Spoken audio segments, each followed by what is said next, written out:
Bismillahirrahmanirrahim. Assalamualaikum warahmatullahi wabarakatuh. Waalaikumsalam warahmatullahi wabarakatuh. Awalan kita nashkuru Allah Subhanahu wa taala. Sekali lagi salam kepada Prophet Muhammad sallallahu alaihi wasallam. Baik, pada pertemuan kali ini di mana kita akan mempresentasikan terkait dari materi kami yaitu analisis lingkungan eksternal yang di mana terkait membahas kerangka kerja seperti PSB, politik, ekonomi, sosial, teknologi, dan hukum pada lingkungan. Yang dimana pada materi pertama saya akan menjelaskan terkait dari analisis lingkungan eksternal di lembaga pendidikan. Yang dimana pada analisis eksternal tersebut menjelaskan terkait dari pada poin pertama menjelaskan terkait dari aspek politik. Pada aspek politik sendiri itu kebijakan pemerintah seperti kurikulum, merdeka dan digitalisasi madrasah membuat lembaga harus berinovasi dan menyesuaikan diri terkait dari standar nasional. Yang kedua, aspek ekonomi. Pada aspek ekonomi sendiri membahas terkait dari perubahan kondisi ekonomi masyarakat yang memengaruhi kemampuan orang tua membayar biaya sekolah. Jadi lembaga perlu membuat program beasiswa. Nah, program beasiswa sendiri itu pada lembaga pemerintahan sendiri. Yang ketiga, aspek sosial. Pada aspek sosial membahas terkait dari kesadaran masyarakat terhadap pendidikan, agama, dan karakter agar pendidikan itu semakin meningkat. Pada poin keempat menjelaskan terkait dari aspek teknologi. Pada perkembangan AI seperti kita lihat pada saat ini bahwa AI sendiri itu mendorong lembaga untuk beradaptasi dengan pembelajaran digital agar tetap relevan. Selanjutnya yaitu aspek tegal atau seperti kita sebut juga pada aspek lingkungan. Yang dimana terkait membahas terkait dari aturan pemerintah terkait dari lingkungan sendiri. Yang dimana juga pada sekolah tersebut tentunya harus menjaga kebersihan agar lebih indah lagi. Baik, mungkin itu saja terkait dari aspek lembaga eksternal. Selanjutnya saya sarankan kepada pemateri kedua.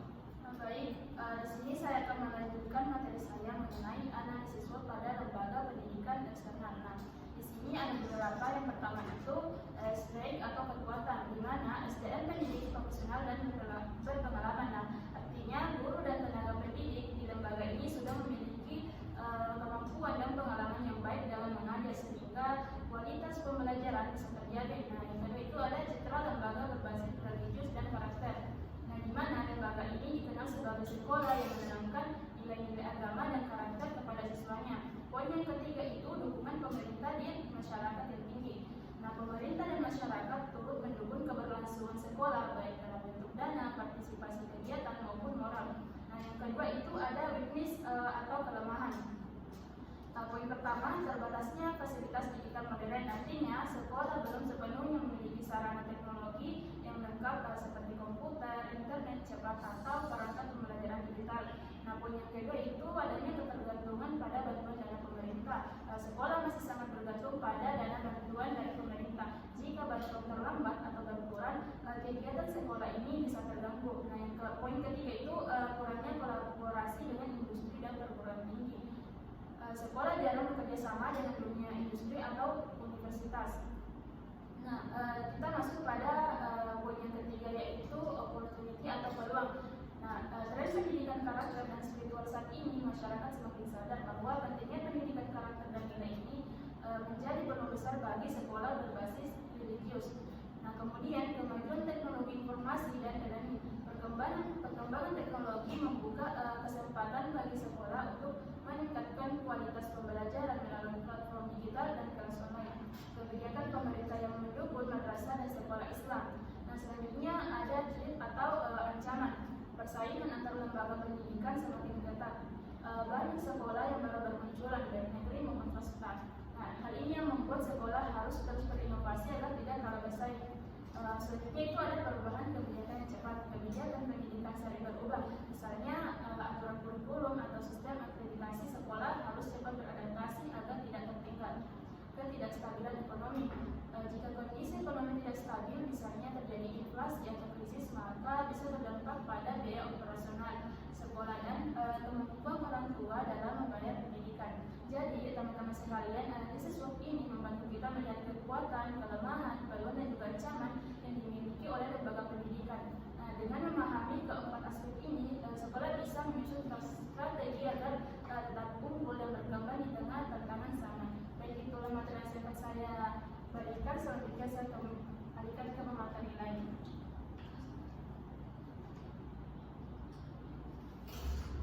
Baik, terima kasih atas kesempatan yang telah diberikan. Di sini saya sebagai pemateri ketiga yang akan menjelaskan tentang mengenai analisis stakeholder.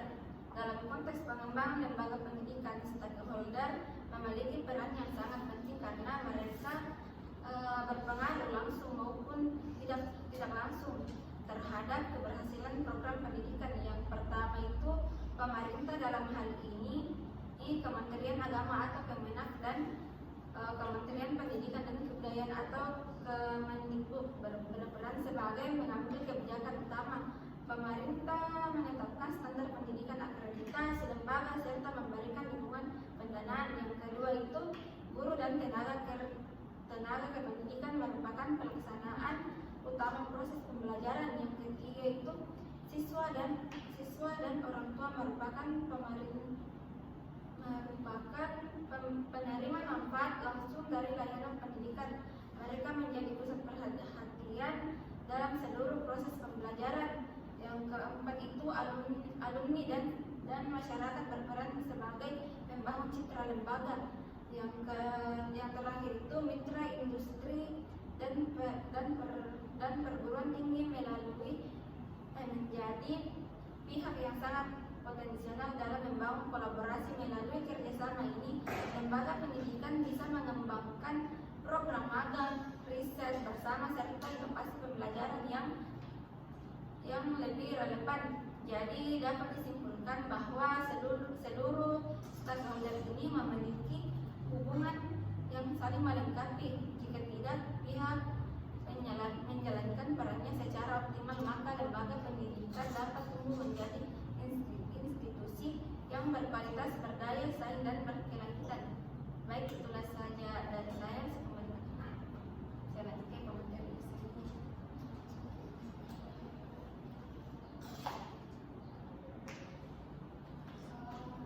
Baik, selanjutnya saya akan menjelaskan tentang analisis lingkungan persaingan. Yang pertama itu kompetitor langsung, yang dimana kompetitor langsung yaitu sekolah swasta dan madrasah unggulan di sekitar kita yang memiliki kualitas lebih dan modern dan aktif. Mereka jadi pesaing utama dalam menarik minat calon siswa. Nah, yang kedua itu kompetitor tidak langsung, yang dimana kompetitor ini yaitu platform pembelajaran digital dan lembaga khusus non formal. Mereka menawarkan cara belajar yang fleksibel dan menarik bagi masyarakat. Nah, untuk menghadapi persaingan ini, lembaga perlu punya strategi seperti yang pertama itu menguatkan karakter Islam dan kompetensi pada abad ke-21. Yang kedua itu meningkatkan digitalisasi sistem pembelajaran. Dan yang terakhir itu serta memperkuat branding lembaga lewat media digital dan kerjasama dengan lembaga lain. Nah, dengan kita menerapkan strategi ini, lembaga bisa tetap bersaing dan dikenal luas oleh masyarakat. Baik, itulah yang bisa saya sampaikan. Saya persilakan kepada pemateri kelima.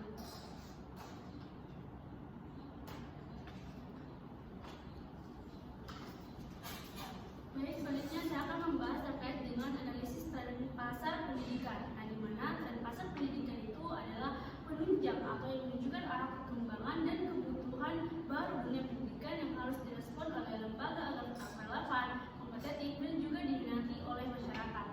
Yang pertama itu adalah pendidikan yang berbasis karakter dan religiusitas.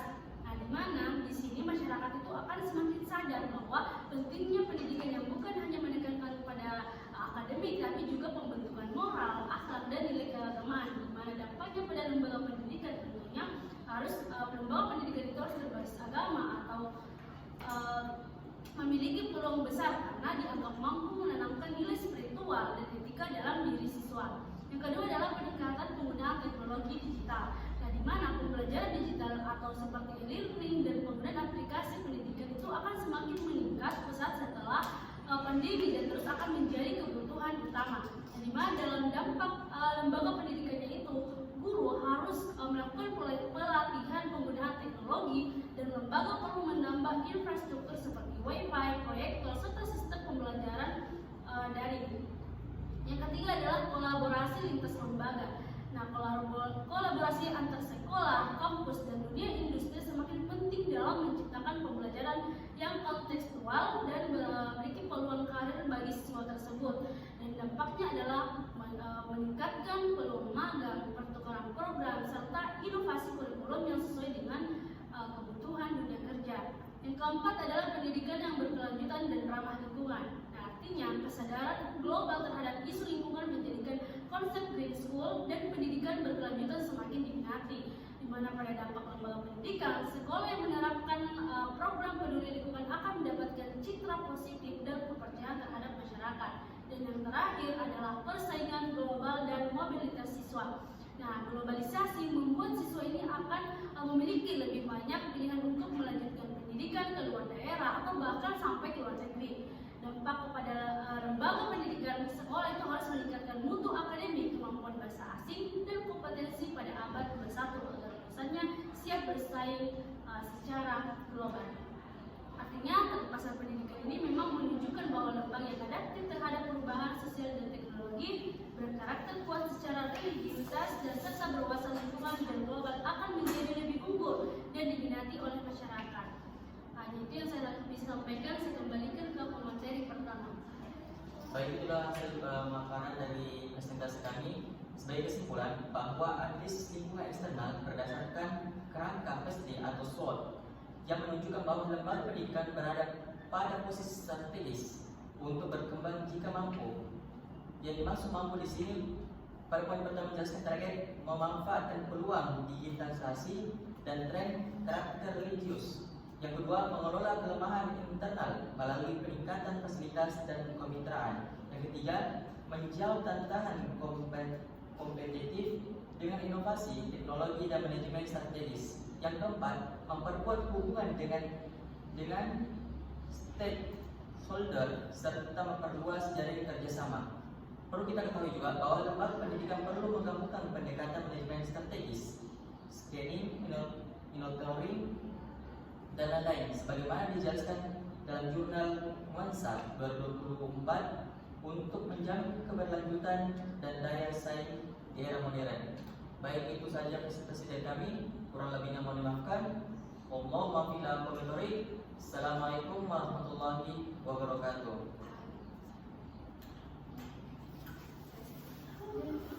Oke, selesai. Amma